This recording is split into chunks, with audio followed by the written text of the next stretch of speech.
Hello hi good morning. இன்றைக்கி என்ன செய்ய போகிறேன்னு பார்த்தீங்கன்னா சொரக்காய் வச்சு ஒரு சட்னி செய்ய போகிறேன் சப்பாத்திக்கு.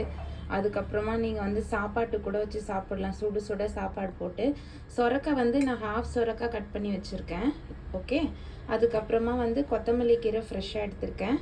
அதுக்கப்புறம் வந்து காரத்துக்கு 4 பச்சை மிளகா, பூண்டு வந்து இந்த மாதிரி தோல் உரிக்காத ஒரு 7 பல்லு பூண்டு எடுத்திருக்கேன். ஜீரகம் வந்து 1 ஸ்பூன் எடுத்திருக்கேன். புளி எடுத்திருக்கேன். அதுக்கப்புறமா இது வந்து உளுந்து எடுத்திருக்கேன். அதுக்கப்புறமா எள்ளு. ஸோ நம்ம இதை வச்சு தான் இப்போ செய்ய போகிறோம். நம்ம இதுக்கு பொடி பொடியாக சொரக்காயை நான் கட் பண்ணி எடுத்துக்கிறேன்.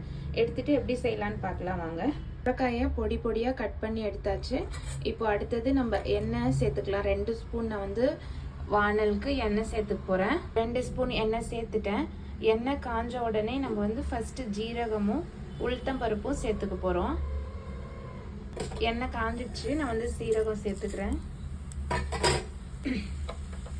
இதுவே நீங்கள் ஒரு காய் ஃபுல்லாக போடுற மாதிரி இருந்தால் 1 ஸ்பூன் ஜீரகம் நல்லா கொஞ்சம் நிறைய சேர்த்துக்கோங்க.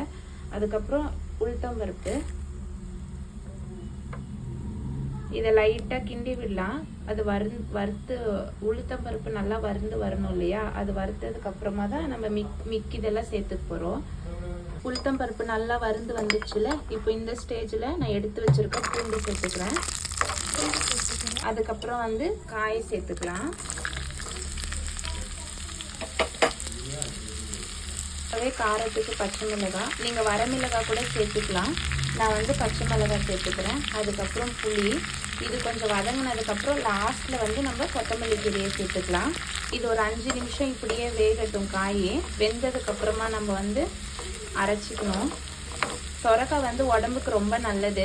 வாரத்தில் ஒரு நாளாவது சொரக்காய் வந்து நம்ம கூட்டாவோ இல்லைன்னா பொரியலாவோ இல்லைன்னா இந்த மாதிரி துவையல் சட்னி அரைச்சி சாப்பிட்றது நல்லது.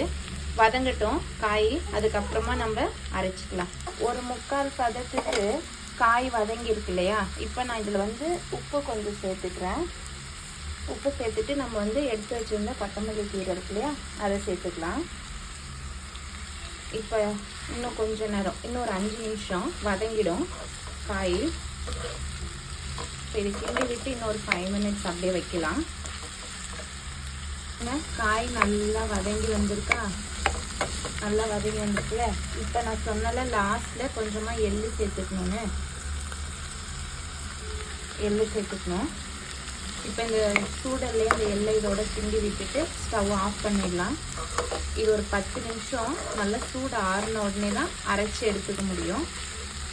ஆறட்டும்.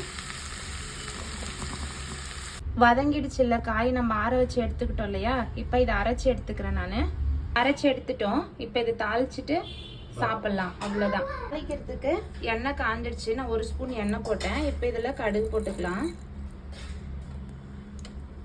அதுக்கப்புறமா இங்கே பாருங்கள் காஞ்ச மிளகாய்,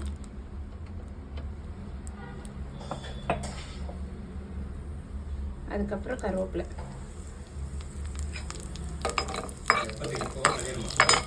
இப்போ நம்ம இதை சட்னியோட சேர்த்துட்டு சாப்பிட வேண்டியதுதான். யாருக்கெல்லாம் சொரக்காய் பிடிக்கலையோ அவங்களாம் இந்த மாதிரி சட்னியாக செஞ்சு சாப்பிடுங்க.